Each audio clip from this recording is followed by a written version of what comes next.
What's up, guys? Ricky here. Do you love Most Valuable Podcasts? And are you like myself where things that you like, you just have to let people know because they've got to be on your t-shirt at all times?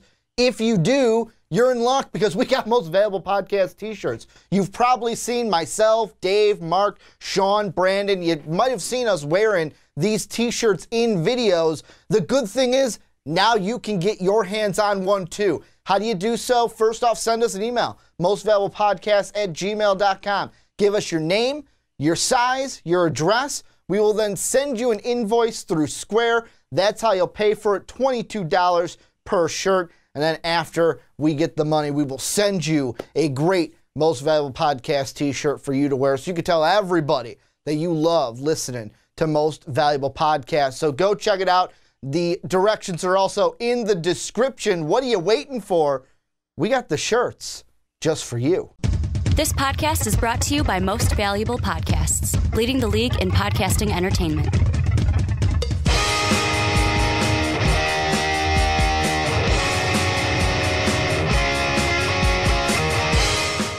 What's up, everybody? Ricky Widmer here, along with the Mark Weber. Dub them ease. And we're back for another edition of the Onside Kick right here on Most Valuable Podcast, your one-stop shop for everything when it comes to news in the NFL. And Mark, today's a special day.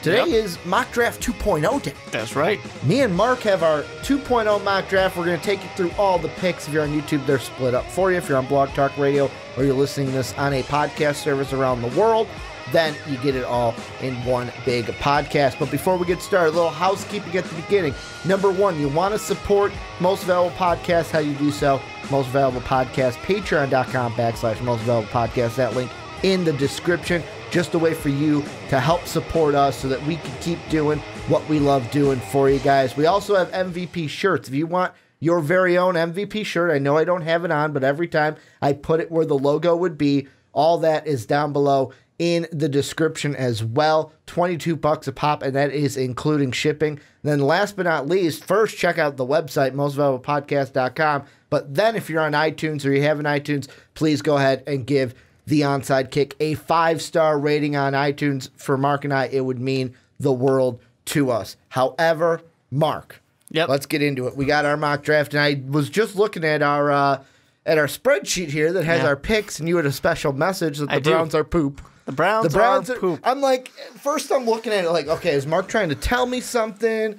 Did I forget something in my housekeeping? Yeah, no. Nope, Mark just the Browns tell are me poop. that the Browns are poop. However, what we're going to do is we're going to start at the top, number 1 through 10. We're going to give our top 10 for those of you who are not on YouTube. YouTube will see it. Blog Talk Radio and audio will hear it. Mark, run us through your top 10 for Mock Draft 2.0. Well, it's pretty simple here. Number 1, I've switched my quarterbacks this time around. Number 1 is going to be Sam Darnold. You've seen the light. You've seen the light. I just don't like when Josh Rosen talks about things. I mean, I understand the Browns are poop, but you don't want to go there. The Giants next, they're going to go Josh Rosen. I'm still sticking true. This is your best opportunity to get your quarterback. Go get him. Colts, Mike McGlinchey. The Browns, again, Saquon Barkley. Baker Mayfield to the Broncos. The Jets getting Calvin Ridley, wide receiver out of Alabama. Following it up with the Bucks going with Minkah Fitzpatrick. Once again, Alabama. The Bears going with Bradley Chubb, defensive end, North Carolina State. Raiders, Denzel Ward. Quentin Nelson out of Notre Dame, the guard for the San Francisco 49ers. Well, and then we'll move right into my top 10. Right at the top, I've got the Cleveland Browns going with Sam Darnold. Nothing changes there. Then we move right over to the Giants. Josh Rosen, quarterback, UCLA. Again, nothing changing. However, the one thing I am going to say, because we weren't going to talk about this team, but I just want to say it now, the Giants were the hardest pick for me. Do I have them go quarterback? Do I have them go with Saquon Barkley? I eventually was like, you know what? They'll go with Rosen. When are you going to have a chance to get a quarterback like this ever again? Then number 3, again, nothing changes. Bradley Chubb, defensive end, NC State. Then my first change from the 1.0. The Browns at 4 now, taking Saquon Barkley, running back out of Penn State. Then the Broncos at 5, going Josh Allen, the quarterback from Wyoming. Then the Jets at 6 going Baker Mayfield. Quarterbacks going like hot potatoes. Quarterback from Oklahoma. Bucks at 7 going Minka Fitzpatrick, defensive back from Alabama. Bears fans will like this. Calvin Ridley going to the Bears, wide receiver from Alabama. Then another Alabama player going to the Raiders, Rashawn Evans, inside linebacker, going to John Gruden and the Las Vegas Raiders. Then the San Francisco 49ers rounding out my top 10, going with Denzel Ward, the cornerback from Ohio State. And the first team we'll talk about is the Cleveland Browns. 2 picks in the top 5. Yep. They have their own at number 1. They have the Texans at number 4.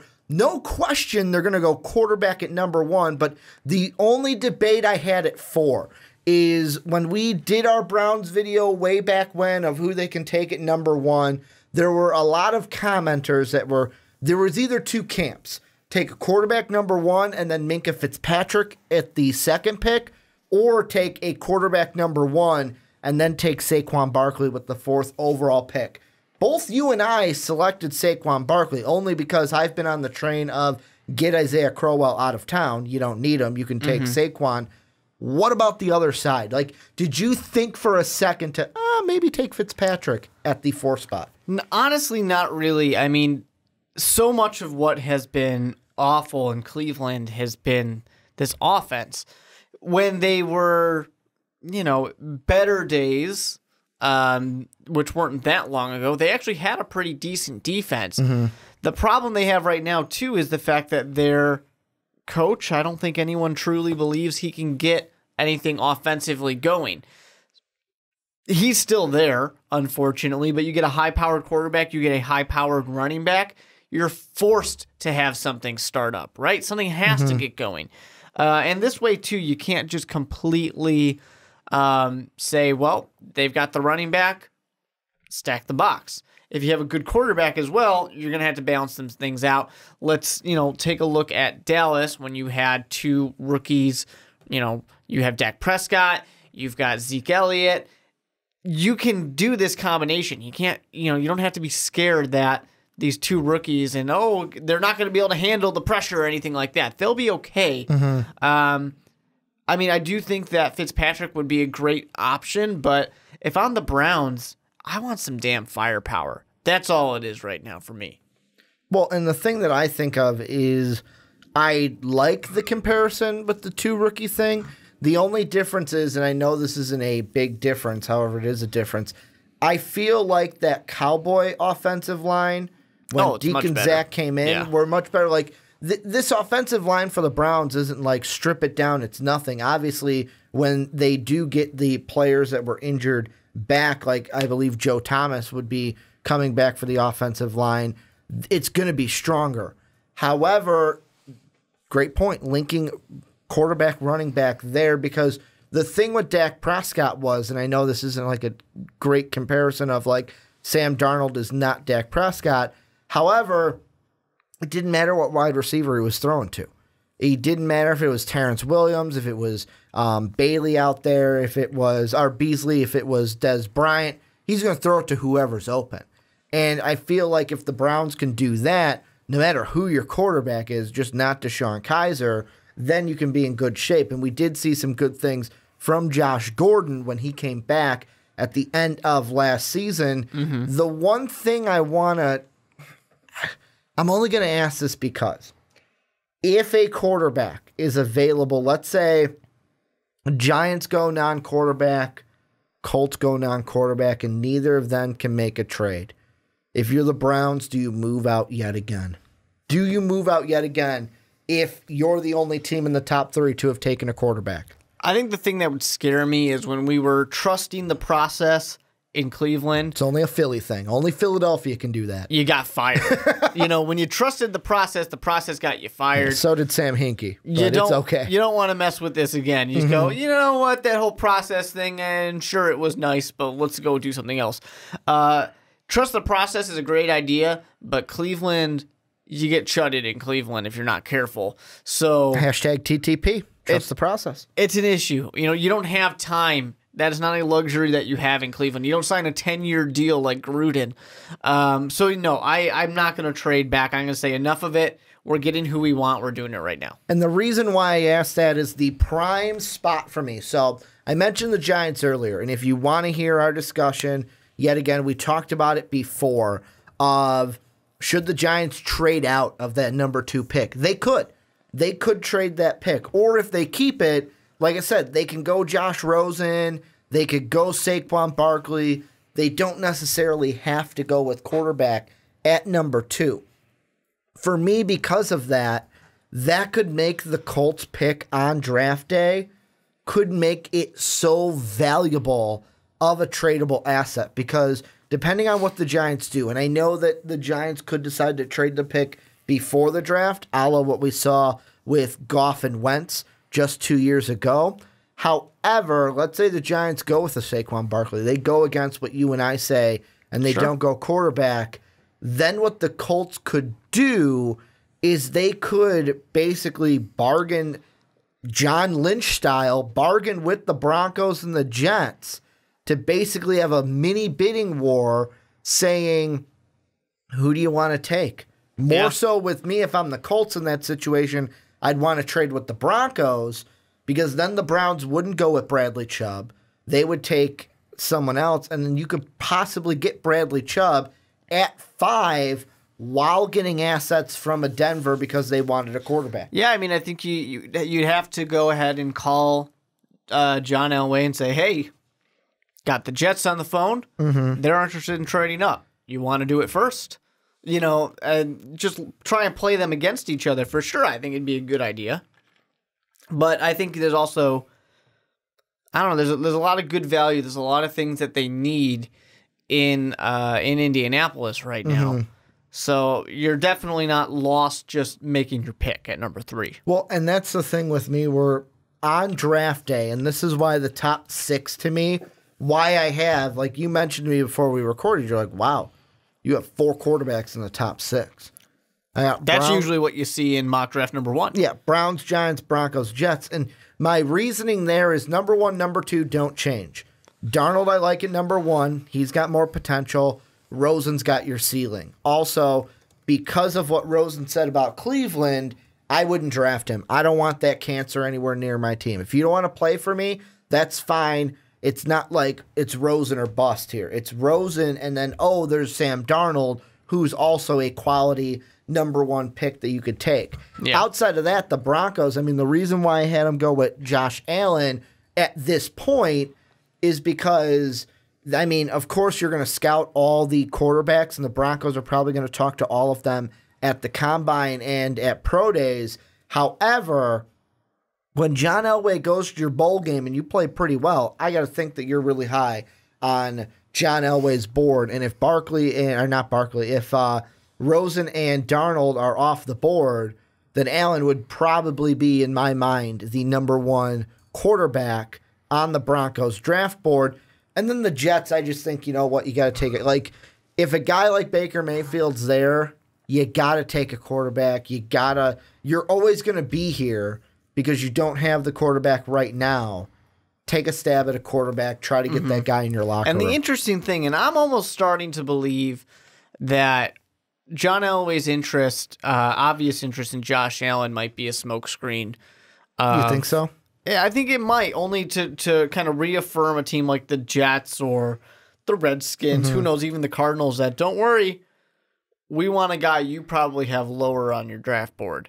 That's the guy we're interested in. So that way they don't try and trade in front of them. That way the Broncos can take whoever they actually want, Baker Mayfield or something. You know who I wouldn't be surprised if this guy was really at the top of the, because let's be honest, the Broncos need a quarterback. Sure. The Paxton Lynch experiment didn't work. The Brock Osweiler experiment didn't work. The Trevor Siemian experiment kind of worked, but I was right. He's not a real starting quarterback. You need a real one. I wouldn't be surprised if Josh Rosen was the true number 1 on their board. However, they're making it public that, hey, we're really interested in this Josh Allen kid. Yeah. I wouldn't. We really want to trade up to number 2 overall to take Josh Allen. I would not be surprised if on draft day we see the Broncos jump up to 2, jump up to 3, depending on what the Giants end up taking, to get a guy like Josh Rosen, because John Elway would be the perfect guy for Rosen because he was also a guy that came out and said, yeah, I don't want to play for you. If you draft me, I'll go and play for the Yanks. Yeah. I'll go play baseball. So, I mean, Josh Rosen also, although he didn't say I don't want to play for the Browns, he kind of said I don't want to play for the Browns. So that's why I wouldn't be surprised if he was high on their draft board. Let's jump ahead to another team that I'll be completely honest. I originally had them going offensive tackle, but because of John Gruden, I don't know what they are going to do, and that's the Oakland Raiders. And just for everyone's knowledge, the reason the Raiders are at 9 and not at 10 is Mark did our coin toss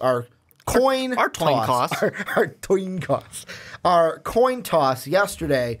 Raiders won the coin toss. They're drafting at 9 for this mock draft. The 49ers are at 10. Go take me through your mind why you have him go with Denzel Ward, because I'm almost on the fence of, does an offensive coach like John Gruden go offensive line to protect his young quarterback or go defense? Yeah, I certainly can see the offensive coach going offensive line. And cornerback, I'll straight up admit, cornerback is not the top need for the Raiders. No. Not at all. There's different ways they could go. They just took one last year in the draft. Yeah, they could go with a wide receiver, a tackle, either, whether defensive, offensive tackle. There's different ways they can go. But for me, there's such a...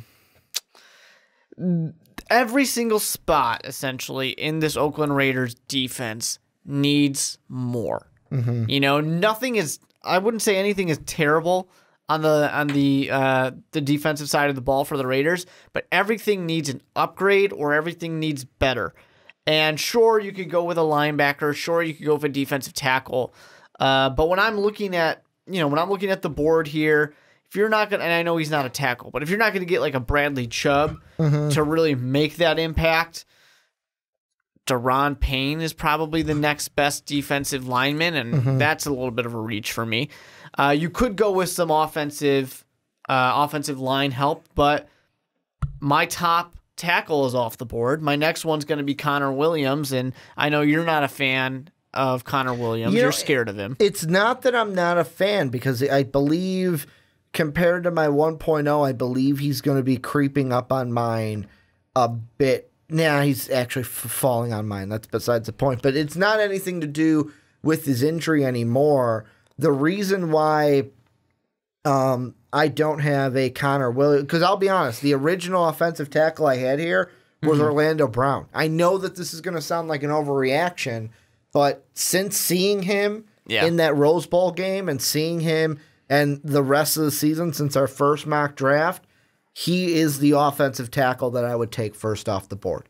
He's the guy that I would go with. Unless it's like a right tackle. I'd slot him more at left tackle, but he would be the tackle I go with. So it was either for me, Rashaan Evans, because Navarro Bowman, we don't know what's going to happen right now. Contract is up. We don't know if he's going to come back to Las Vegas, or go with an offensive tackle. In my mind, would have been Orlando Brown. I just have this idea that, the other ones are a bit of a reach. Denzel Ward, I really like Denzel Ward. I think this is a perfect spot to take him.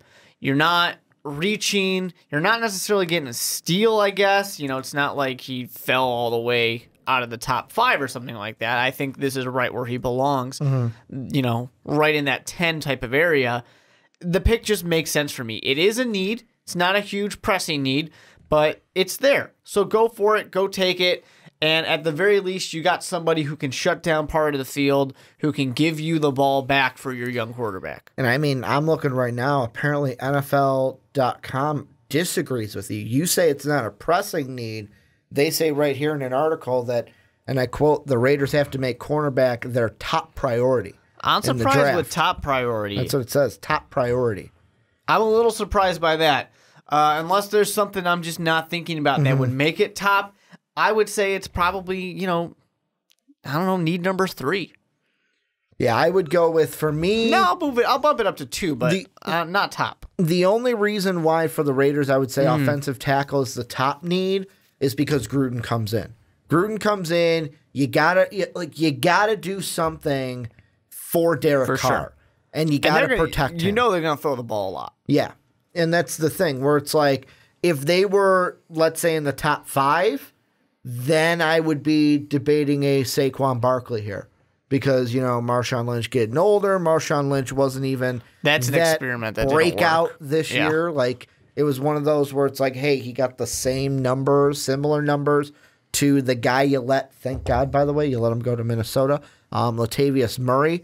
But yeah, like where they were, it's either offensive tackle, inside linebacker that I would go with. Before we move on to 11, and I think it's 11 to 21 is what we'll go to next. Mm-hmm. Any team in the top 10 that we didn't touch that you're like, we need to quickly touch before we move on? Only thing I want to say, Bradley Chubb to the Bears. Go Bears. I don't know how that one worked out. I love it. That I don't get because there's two things. Yeah. First, when you say the Colts pass on Bradley Chubb, I could be like, okay, offensive tackle. I get it. I get it. You want to protect Andrew Luck. The other if one, he ever comes back, who knows? The other one, though, and this is where this is my only disagreement with that. Mm-hmm. If Bradley Chubb is there for the Bucs, I don't see how they don't take him. I don't see how they I get Minkah Fitzpatrick is really good. When you think about the strong point of the Bucs, it's the defensive line. Yeah. You don't need more. You're good to go. I would take if I was the Bucs. Teams score points on the Bucs, and I'm blaming the defensive backs. I'm not blaming the defensive line. But that front seven is good. Yeah. But they weren't getting enough pass rush this year. Yeah, you can also blame it on the whole quarterback coach connection that you fired Lovey for that didn't work this year. But that's just a small disagreement. Plus, with all the free agents that are in the Bears secondary this year, I know you might re-sign some of them. But there's also quite a few in the front seven for the Bears, too. I would also think that you'd be like, hey, really as a Bear fan, you're probably like, you know what, I'd take either of them if they were there. Oh, 100%. But for me, neither of them are there, and that's why you go with Calvin Ridley at wide receiver. The only team that I really think that I would mention is just the 49ers. I mean, originally, when they were at 9, I had them go offensive tackle with Orlando Brown. Mm-hmm. But then after they lost our coin toss, it's like, what do you go, Quentin Nelson at OG? Or why not? Do you go Denzel Ward? Just strengthen up that secondary. Do a John Lynch move. Strengthen up the secondary. You got a corner, or you got a defensive player last year. Get another one this year in Denzel Ward. So this is where, if you're on YouTube, let us know what you guys think down below of our top 10. Who do you guys like? Who do you don't like? Who would you have the top 10 that we did not have in our top 10? Let us know what you guys think down below in the comment section. But Mark, now we're moving on. We're going 11 through 21 for our next one. And this is the one thing I'm just going to say it. I said it during the NBA one. There's only one thing I hate about the NFL mock draft. Where in the NBA, you get 3 segments, 10, 10, 10. But for us, you got to do top 10, then it's 11, 11, because there's 32 teams, not just 30. We could just do 10, 10, 10, and 2. 10, 10, 10, then a fourth segment where it's just 2. The Super Bowl winners, that's what we talked about in the last one. However, we're doing 11 through 21. We'll start with you. Yep. Take us through your picks, starting with the Dolphins at number 11. So Dolphins, number 11, we're going Roquan Smith, linebacker out of Georgia. For the Bengals, they're going to take Connor Williams, offensive tackle out of Texas. Notice I'm starting to say positions and things because we're starting to get to a point where if you're not like an actual college football fan, you might not start to know who these people are. Or a draft fanatic. Yeah. So number 13, Redskins, Josh Allen, quarterback out of Wyoming. Packers are going to go with Derwin James, safety, Florida State. Really like that guy. It really upsets me to have to give him to the Packers, especially with Clinton Dix, another guy I really like being there, but whatever. 15, Cardinals, not going for quarterback. They're going to go with, correct me if I'm wrong, Martinez Rankin. Yep. Offensive tackle, Mississippi State. James Washington, the wide receiver out of Oklahoma State, is going to the Ravens at 16. 17, Chargers. Deron Payne, defensive tackle out of Alabama, one of my favorite names in the whole draft. Bringing the pain. The Seahawks at number 18 are going to go Arden Key, defensive end, LSU. Then 19, Cowboys, Vita Vea, defensive tackle, Washington. And number 20, rounding it all out, Dante Jackson, cornerback, LSU. You got one more. Isaiah Oliver, number 21 for the Bills, cornerback out of Colorado, and you got to wait until the next Bills pick the next video. And I'm going to correct you on one name. Was it Vita Vea? Vita Vea. Vita Vea. Well, as soon as I said it, I was like, I don't think that's that was our favorite name from the 1.0. I'm like, man, I got to correct Mark there. Vita Vea. Vita Vea. From Washington. But let's go into mine. Dolphins, number 11, going Quentin Nelson, the offensive guard from the Golden Domers, Notre Dame. Then the Bengals at 12, going offensive tackle from Oklahoma, Orlando Brown. Redskins at 13 take the safety out of Florida State, Derwin James. Packers going wide receiver from SMU, Cortland Sutton. Number 15, the Cardinals taking a Cardinal in themselves, Lamar Jackson, the former Heisman winner, quarterback from Louisville. Then we've got the Ravens at 16 going Mike McGlinchey from offensive tackle Notre Dame. Then at 17, the Chargers going with Harold Landry, the outside linebacker defensive end hybrid from Boston College. The Seahawks going Connor Williams, offensive tackle from Texas. Cowboys going with Vita Vea, defensive tackle from Washington. The Lions staying true from my 1.0, going Arden Key, defensive end LSU. And then the Bills rounding out this little 10 picks in the draft with Roquan Smith, linebacker from Georgia. And I want to go a little bit out of order. I know the first one in our list down is the Redskins. I want to start with the Cardinals, though. And the reason why I want to start with the Cardinals is both you and I have different picks. I have quarterback, you have offensive tackle. Yeah. And quarterback is a big need for them. We did talk about, could they trade up for a Baker Mayfield? The most important thing with this, though, and I mean, kind of the Giants have this too, but they're in a position where they might have to take quarterback unless they trade out. The Cardinals are one of the only teams that haven't made the playoffs that haven't signed a head coach. Like the Lions, it's pretty sure that Patricia's going to be their guy. The Giants are saying Pat Shurmur, even though Shurmur's like, you know what? I'm not talking about that. I've got other things to deal with right now. Bears have their guy. Raiders have their guy. Cardinals still don't have their guy. So with me, this is one where it's a tricky pick for me because I'm like, you know what? I'm going to go quarterback because that's their biggest need to me.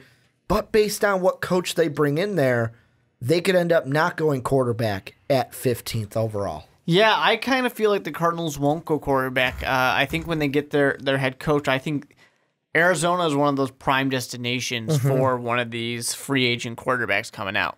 That's one of the spots I definitely expect to get filled up. And part of it's because they're 15, you know. The Broncos and the Jets, they have a good shot at a quarterback.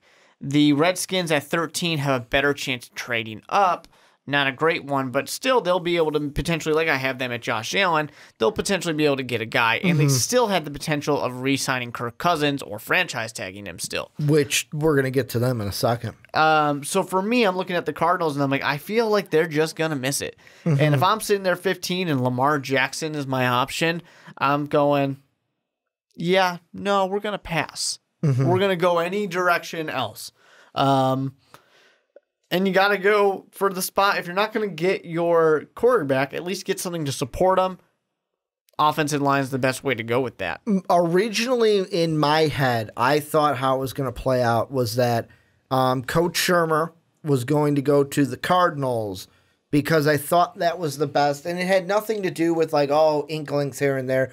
It was just, I heard the reports that, hey, there's a good chance that Case Keenum follows Coach Shurmur to whatever job he goes to, because with the Vikings, it's kind of assumed that if Teddy's good to go next year, he's got the starting job back again. Like, he's our guy.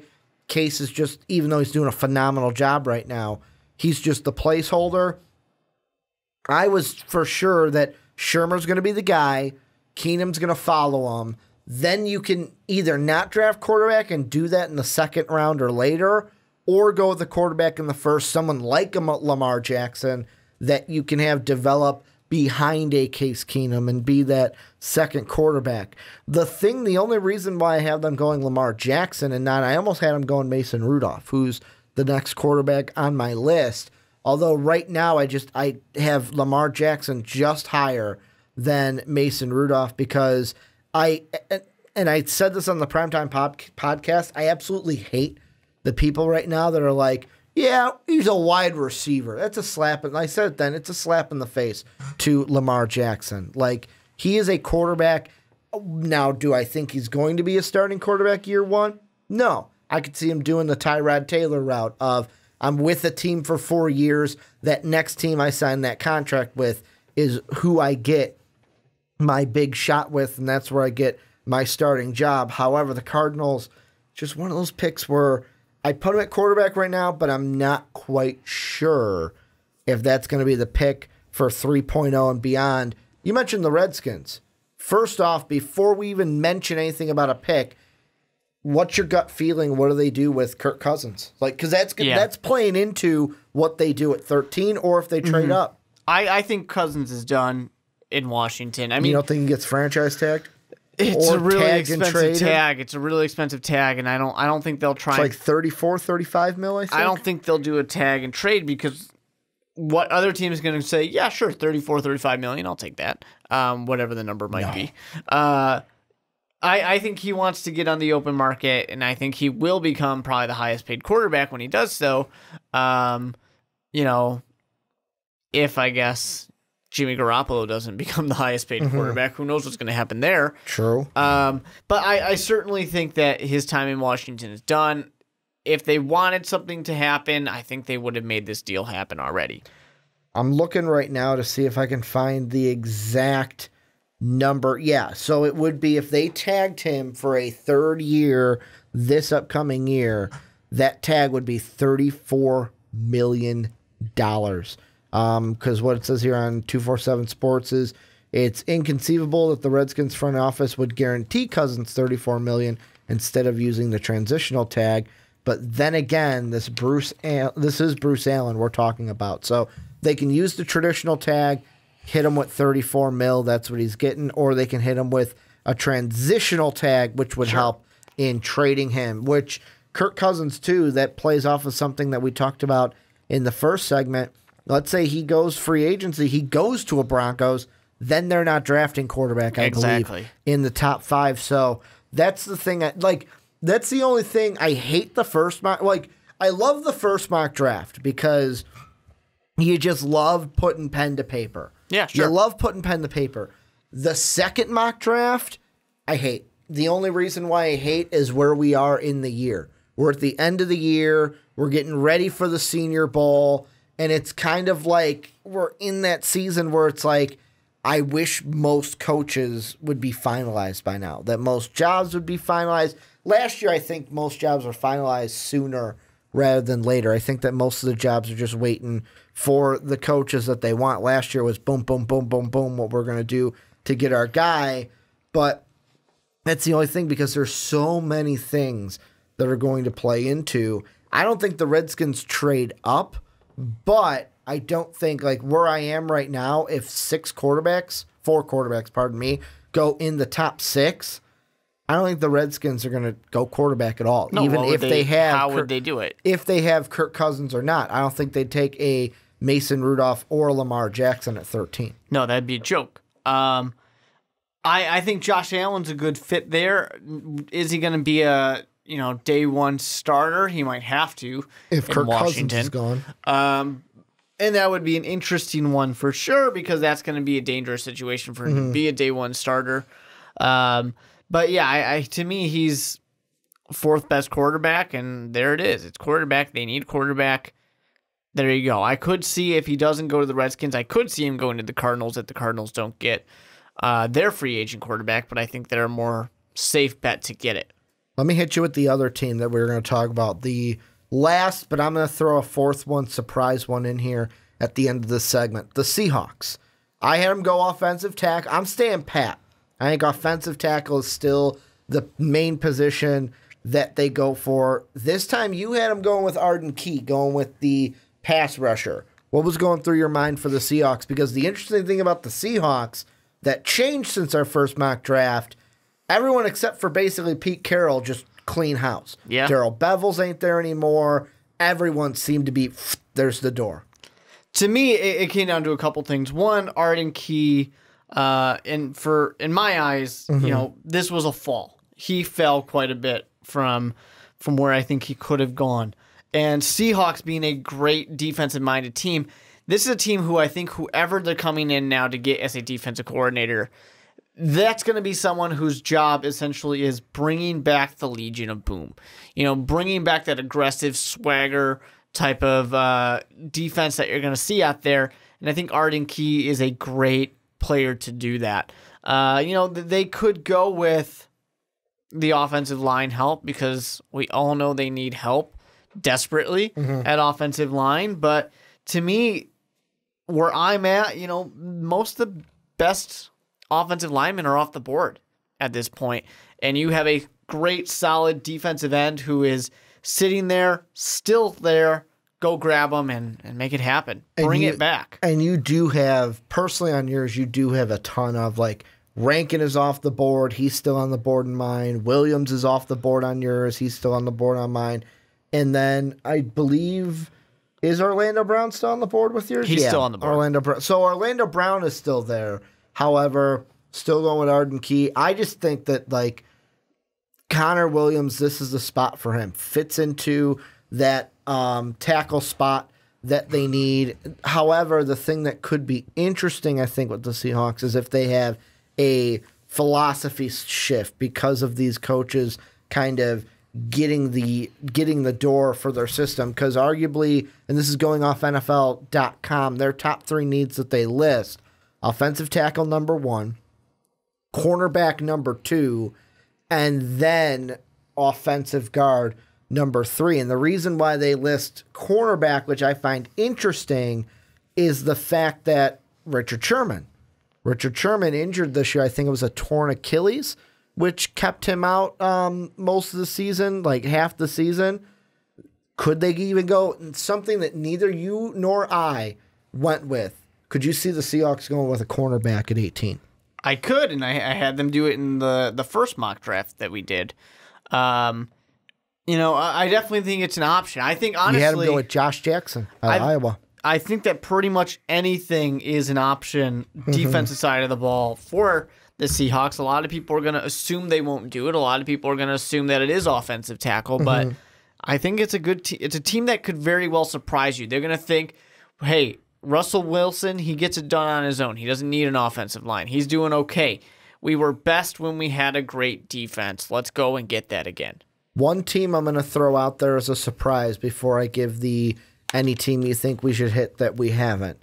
It's the Packers. And the reason why it's the Packers is because of they're another team that usually you think the Packers are going to go one way and then they juke and go another way, where you hit it right on the head. The position that you have them going with could be a big need for them. Cornerback is really the need, but really any secondary help would be good for this team. However, I'm going on the opposite side. I'm being more not reactive, but a little proactive here, to where, they have a contract situation coming up with Randall Cobb. He could be a cap casualty. So I'm going more towards on the get that casualty which I think is totally possible. And get a new wide receiver in here because Aaron Rodgers doesn't care who he's throwing to. What went into your mind to give him Derwin James? I agree with you that, wide receiver makes sense, but at the same time, Aaron Rodgers will make anybody a star. That's not a problem. I'm not concerned about that. For me, it's kind of, you just got rid of Dom Capers. You admitted defense is bad. We need to fix this. This team will not be able to get back to a Super Bowl until we give Aaron Rodgers a good defense that can give him the ball back. And to me, that's the answer right there. Derwin James to be that safety, to really lock it down and pair him up with HaHa Clinton-Dix. I think that's a great combination. What was that, 2 years ago, I think, with HaHa Clinton-Dix? When he got drafted, could have even been 3 at this point. But that's just such a great way to lock down the defensive backs and stop opposing quarterbacks. You got Matthew Stafford. You're assuming that Mitch Trubisky is going to turn into something good. Teddy Bridgewater gets back. That'll be good. It was 3 years ago at HaHa. It's been a while, man. It's been a while. Has? But yeah, I mean, you're going to go against good quarterbacks, of course. You want to get the ball back into your great quarterback's hands. the way you do that is you stop teams from throwing the ball. Yeah, and I mean, the only other thing is, here's a little bit difference between yours and I's. Another is, for me, Derwin James went off the board right above them with the Redskins. So, in my mind, if they were going to go secondary help, the next cornerback that I have on the board is outside of this range, and I'll just give you a hint of who it is. It's Isaiah Oliver. Not telling you where he is. However, that's the first corner that I have. Part of me was like, if they're going to go pure cornerback, it might be a little bit of a reach at this point at 14. Derwin James would be a great fall for them because there are some, like, originally I had Derwin James right there to the Niners at 10. I had him as a top 10 pick yet again, kind of like how I had in the first mock draft where I believe the Redskins were there. But another thing with the Packers when it comes to wide receiver, and this doesn't nail my point anymore because, like you said, they could go either way. And I'll ask you this. Does the health of Jordy Nelson play into a factor too? Where it's like, I know this wasn't the year that he was coming back, but you might look at it and go, maybe by drafting a wide receiver, and why I picked Courtland Sutton is he could be a deep ball threat for Rodgers, take a little pressure off of Jordy Nelson, who has been banged up with season-ending injuries, to where he doesn't need to break his back to bring us places and be the number one target. I mean, I think it's possible for sure. But to me, I'm not really that concerned about Jordy Nelson's health, and I'm really not concerned about Aaron Rodgers turning wide receivers who are just okay into really good, really talented wide receivers. We see him do it every year. This year, of course, he was hurt, so that doesn't help. But I'm not too concerned about that. I don't feel like it's the biggest need. Any team you think that we didn't talk about in this range that you want to mention a little snippet about? Honestly, no. I'm pretty happy with most of what we did. For me, this is a lot of defense. Well, a lot of line in general. A lot of defensive line for sure came off the board in this middle section. There's a lot of teams looking for pass rush and looking for interior to push some other big guys around. You got to get a big guy to push the other big guys around. The only thing I want to say is I want to apologize to Raven fans for the pick I had you guys going with. You might not be excited about getting an offensive tackle like Mike McGlinchey. However, the only reason he fell to you is because the shakeup I had at 9-10. Then with the Packers, I was like, they can go offensive line or wide receiver. They took Courtland Sutton, who originally in my first draft had gone to you guys at 16. So I want to apologize that you're not getting your wide receiver that you might have wanted. Don't worry about it. You had him with James Washington. I did not. I had Courtland Sutton going to the Packers. But this is where you guys come in. Let us know, what do you guys think down below of our picks 11 through 21, and who would you guys have, and who are you excited for within this range of our mock draft? Let us know what you guys think down below in the comment section. But Mark, let's close out the mock draft part of our podcast before we get into arguably the most, we've got a jam-packed show. I mean, we're talking AFC, NFC championship games right after our mock draft. Nobody cares about that. No one cares. It's all about the mock draft. Going through now 22 through 32, rounding this whole shindig up. We'll start with you. Take us through your picks, starting with the Bills via the Chiefs at 22. Yep. Nice cliffhanger for Bills fans out there. They were forced to watch 2 videos. But Rashaan Evans, linebacker out of Alabama. For the Rams, I'm going to give you your cornerback, Carlton Davis out of Auburn. Now 24, Panthers, Courtland Sutton, wide receiver, SMU. 25, Clelin Ferrell, defensive end. Farrell. It's just too much name going on here. At least we got the first name right this time. That's true.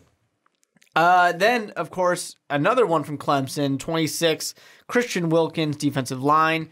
Ronnie Harrison, the safety out of Alabama, going for the Saints. Now here I got the successor to Big Ben, the Steelers drafting Lamar Jackson, the quarterback out of Louisville. For the Jaguars, I'm giving you Orlando Brown, offensive tackle, Oklahoma. Eagles, Tremaine Edmonds, linebacker, Virginia Tech.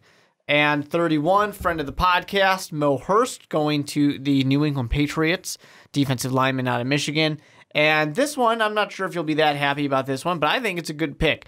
Vikings, Billy Price. It's a very good pick. Thank you. Thank you for that. Like, I saw that one. I saw Billy Price, and I was like, I can dig it. Look, I can dig a guard center because that's arguably two positions that we could need going into next year. What was it? I think our line has been. Was it our line this year that was so banged up? I think our line's been banged up this year. It has been banged up, but not as bad as it's been in the past. I know that center is one of the positions that people have thought about. And at 32, if the Vikings are so gracious to be there by winning the Super Bowl, then that's a position that we could go. You could lose the Super Bowl and trade back to 32. Yeah, I don't want to think about that. However, we'll go through mine starting at 22 with the Bills going with Daron bringing the pain, defensive tackle from Alabama. Then Christian Wilkins, defensive lineman from Clemson, going to the LA Rams. Carolina Panthers going with the wide receiver from OK State, James Washington. Then at number 25, the Titans going with Cleveland Farrell, the defensive end from Clemson. Number 26, the Atlanta Falcons going with friend of the show, Mo Hurst, defensive line from Michigan. Then the New Orleans Saints going with the quarterback now from OK State, Mason Rudolph.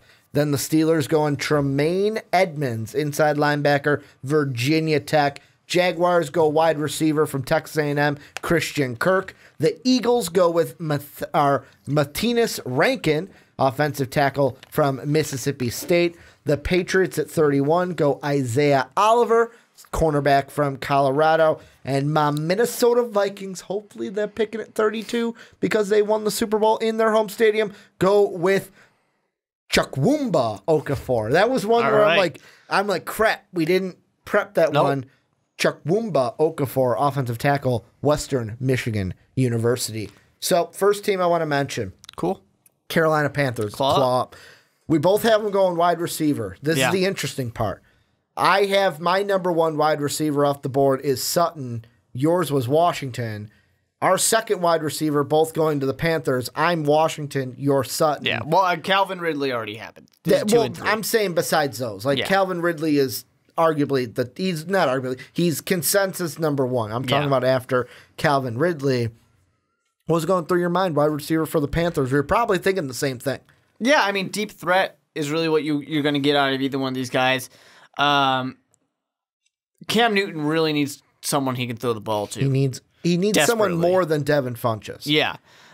He desperately needs something to help him out here. Because I'm sorry, Clay blew them the playoffs. He dropped that pass in the end zone in the first quarter, lost them the game right there. For sure. They're done. They're done. You know, I like both these guys. I mean, Sutton's going to be a little bigger, a little taller. Honestly, they're probably going to be about the same speed. Washington might be a little bit faster. The thing that scares me with James Washington a little bit is the question of, he played in a spread, and did he get to take advantage of weaker defenses? I mean, the Big 12, they don't play defense. Yeah, exactly. That's kind of what the thing always is for me. But I like both these guys. The thing I like a lot about James Washington is I hate to say it as a Chicago Bears fan, but I love a guy like Randall Cobb who can be a little tricky and can play a little bit more running back. And I think you get a little bit out of James Washington because he is a little bit smaller. He is a little skinnier, but still a fast type of guy. And I think that's going to be something that's going to help him out. That's kind of what pushed him a little bit higher for me. I mean, his stats are fantastic. You're thrilled with that. Got great hands. Neither one of these guys are anyone you're going to be upset about. So if you're sitting there as a Panthers fan and you're saying, well, you're talking all this good stuff about James Washington, but you gave us Cortland Sutton. No, that's a really good deep threat as well. A guy who totally deserved to come out even early because I think he's got one more year left of eligibility technically, but for sure decided, no, screw it. I'm coming out now because I'm ready to go. Well, the thing that I don't like about most of the wide receivers right now in the first round is Calvin Ridley. I got to find his exact height, but Cortland Sutton is a guy where he's about 6'4", 6'5", where it's like, give me that kind of a wide receiver. Give me a taller guy that I can go out there, throw the ball to. Like Calvin Ridley just wanted to get, 6'1". So give me a guy over 6 foot, and I can work with that. 6'4" is perfect because throw the ball up. He can even go and get it. They were supposed to have with Kelvin Benjamin. The only thing, and they traded him. The only thing I don't like about Washington, Christian Kirk falls into this, and I think it's Anthony, the wide receiver from Memphis. I'm blanking on his name off the top of my head. They're all 5'11", 5'10", and it's like I was talking to Brandon on Monday, I think it was Monday or Tuesday, and I was like, I get that like Wes Welker made a living, but if you're going to be one of my top 2 wide receivers on the outside, I don't want you being 5'11". I don't want you being sub 6 foot because I want you to be taller so that you can go up and grab the ball. Sure. Unless you have like an insane vertical. Well, James Washington is 6'1". Is he? Yeah. Because right now I'm looking at... That's what I got for him. I am looking at and this is a discrepancy, and I know people are going to get mad at us for this. I'm looking at ESPN's Insider, where they have the height. They have him at 5'10" and 7/8". So almost 5'11" is what they have James Washington. They could be wrong. They could be wrong, and he could be 6 foot. Well, let's go to the ultimate source. NFL.com? Sure. Okay. I didn't know which one you were pulling up. I was going to honestly just pull up whoever came up first in my Google search. Well, Mark does that. And let them be it. The thing with the Panthers, why I had them going James Washington, was the same thing. You need someone besides Devin Funchess to catch the ball. Like, you went ahead and Ted Ginn Jr., you let him walk. He didn't want, that's the thing. Ted Ginn didn't want to leave Carolina. You just didn't offer him a contract, so he had to leave. That's why he was in New Orleans and caught that 80-yard pass against you. Then you go ahead and trade Calvin Benjamin. It's like, what do you want Cam Newton to do? Run the ball every time and get his head clocked off every time? He probably won't because he's a big-bodied guy and he'd inflict just as much pain as anyone trying to inflict him would do. But you need a quality number 2. That's why I go with James Washington. What'd your research tell you? From 3 different sites, which just besides ESPN, the next 3 that came up, 6 feet. 6 feet. Foot? So that's what ESPN's they got for wrong? all 3. Okay. I mean, not by much. I think it was what they say, 5'11" They said and 3. 5'10" and 7/8". Okay, so a little bit So basically 5'11" is they were what an they're inch saying. off. So, I mean, the big thing then is, I'll get into this rant now, it's Christian Kirk and the wide receiver from Memphis, where those guys are sub 6 foot. And that's the main reason why I have Washington ahead of them and why I have the Panthers going with Washington. Let's go to your hot pick. We're gonna go. We're gonna go with the Steelers. We'll go with your hot pick, then we'll go with my hot pick. All right. We'll go with yours, the Steelers. I love this pick from you, although I couldn't do it myself because all 6 quarterbacks that I could see in the first round were gone at this point. Crazy. 6 quarterbacks. Not that I'm that far away from it, but Lamar Jackson, I like him. He's good. He's talented. He's got a lot of skills. Mm-hmm. He can be good in the NFL. You were talking about it of, how he just needs a little time, and that's exactly what you would get. The Tyrod Taylor treatment. I mean, Tyrod 4 years in Baltimore, then signed that contract in Buffalo, and really it's the Tyrod Taylor, you're either for him or against him. There's no one in between on Tyrod. And I think this will be a good one because Big Ben's probably got 1 more year. Maybe 2. In Lamar Jackson, there's zero hurry to get him out there and force him to play. So I think it's a great fit. I think it'll work very well for the Steelers. They have to start thinking about the future because once again, not making it to the Super Bowl, you did not have a strong showing. You thought you'd just be able to ignore the Jaguars and go to Foxborough. It didn't happen. Yeah, Le'Veon.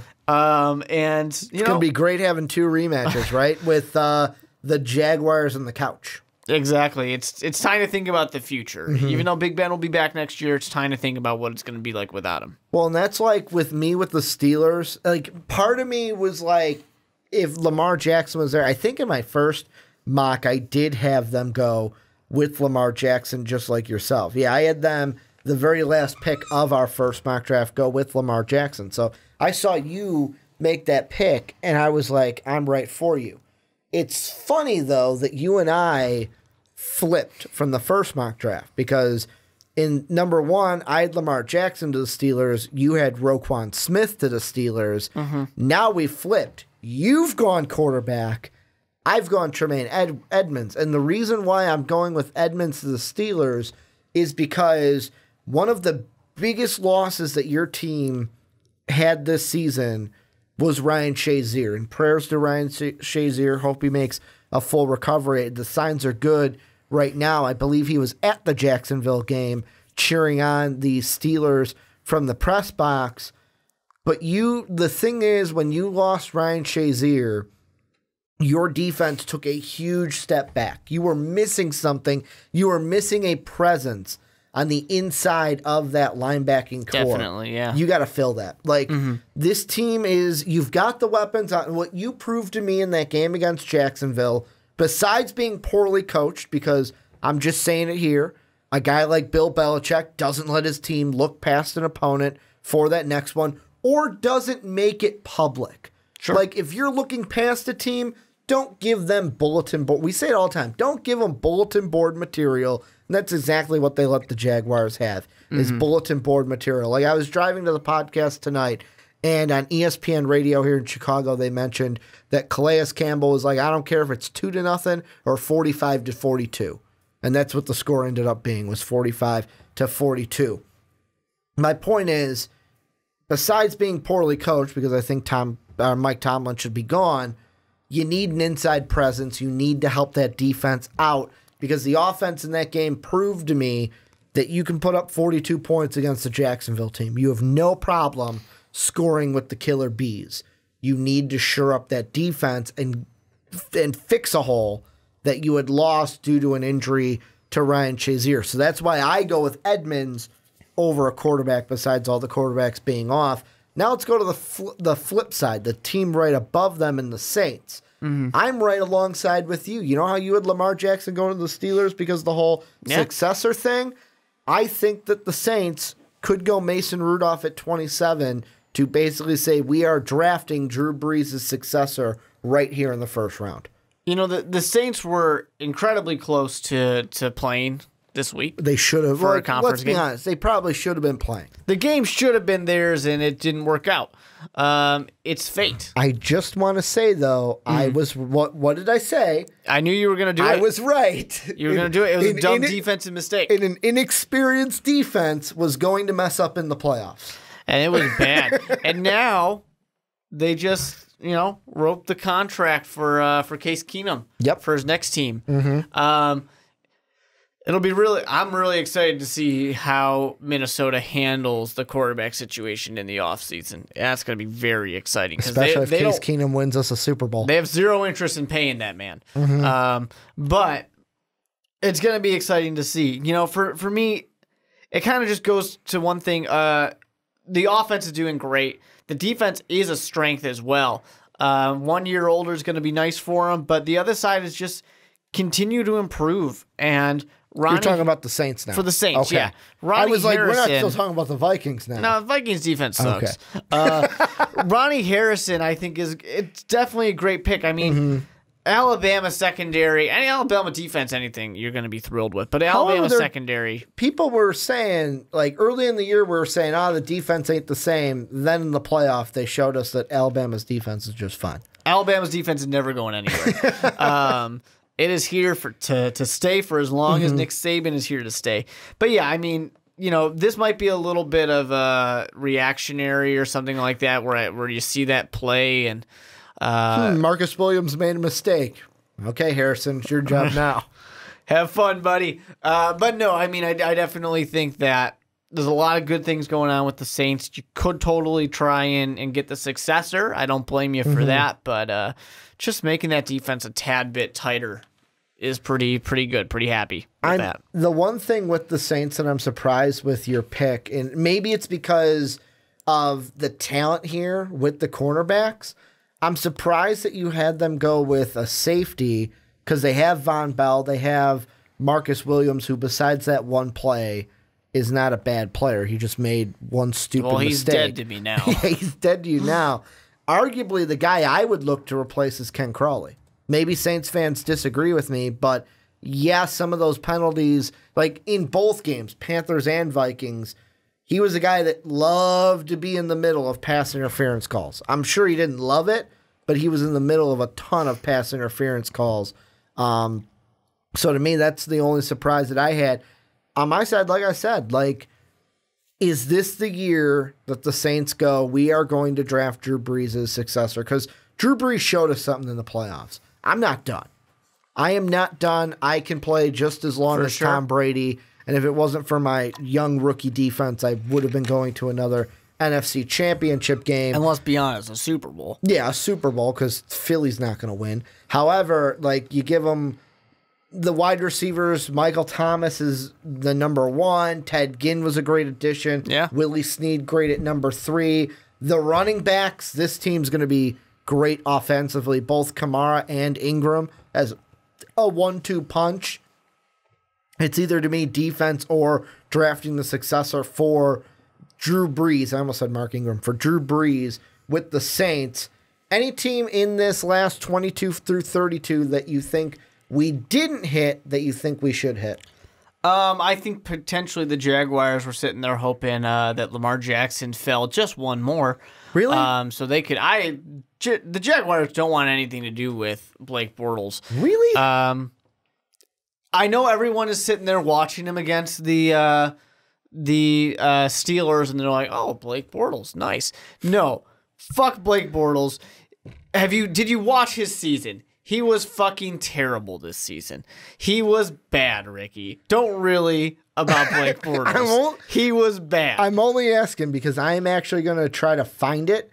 Because today I was on my Twitter just kind of perusing through, and I got to look up the exact site. It was the fan-sided site for their Jacksonville Jaguars. Sure. And they had an interesting tweet, black and teal. Black and I'm gonna look it up right now. And it was probably Blake Bortles real good. Just wait. Yeah. Just wait. Crap, can I not find it?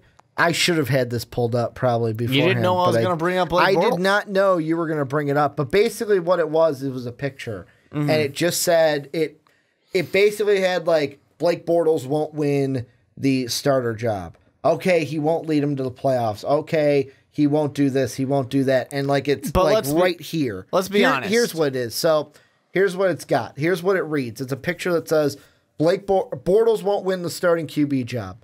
Bortles won't make it through the entire season as the starting QB. Bortles won't make the Jags competitive this year. Bortles won't take the Jags to a winning record. Bortles won't take the Jags to the playoffs. Bortles won't lead the Jags to an AFC South title. People are giving Bortles a lot of credit for things that his team did and dragged him to. Good defense as well. Yeah. Bortles won't win a playoff game. And also Leonard Fournette. Bortles won't beat Big Ben in Pittsburgh in the playoffs. Then it says you are here, and the last 3 are Bortles won't beat Brady in Foxborough. Which I would love to see happen. Bortles won't win the Super Bowl. And Bortles won't win the Super Bowl MVP. I almost quoted that tweet and said, well, yeah, he's not going to win the Super Bowl MVP. Case Keenum's already locked his name on that. I just think that, just literally a week ago, the world is saying bench his ass and fire him. All of a sudden, they have a good game. Oh, hey, Blake Bortles. I knew he was the best quarterback from day one. I will say this. Against the Steelers, he looked a lot better than he did against the Bills. Oh, 100%. But the Bills' defense, I would say, is better than the Steelers' defense at this point in the year. Yeah, and the Steelers' defense, who were sleeping on this team. They were not ready to play football They were that day. They were looking forward to the Patriots. People want to give a lot of credit to Blake Bortles all of a sudden when he didn't do shit. Is this where we play the clip of the late Dennis Green where it's, you want to crown their asses? Crown their asses. Yeah, we should. We should. Yeah, Blake Bortles, no. But, I didn't give that to them because there's nothing there. They get an offensive tackle. But, Orlando Brown, who fell quite a bit for me for my draft. One team I do want to mention is the Falcons, because there were a few mock drafts I was looking at that had them go wide receiver, but both you and I sticking clean with not just a defensive tackle or defensive end. We both went with guys who could play either for them, an inside or an outside presence. Yeah, and I had friend of the show, Mo Hurst. You were course. going with Wilkins from Clemson. And I think that's important. I think the versatility is really great for the Falcons. And, that defense is better than people kind of thought this year. That team should hopefully get back to being better than people saw for a lot of the year. But, yeah, versatility there is going to be huge. What's funny also for the Falcons is same thing like with Blake Bortles the week before. I have never seen so many tweets about getting rid of Matt Ryan. I just don't silly. think, why would you get rid of Matt Ryan? You've got a starting quarterback. It's just that I'll give you I'll give you Sam Bradford for Matt Ryan. It's one of those times where you sit there and if you're a fan of Cleveland or if you're a fan of the Jets, you're sitting there The going, Broncos. "Hey, shut up.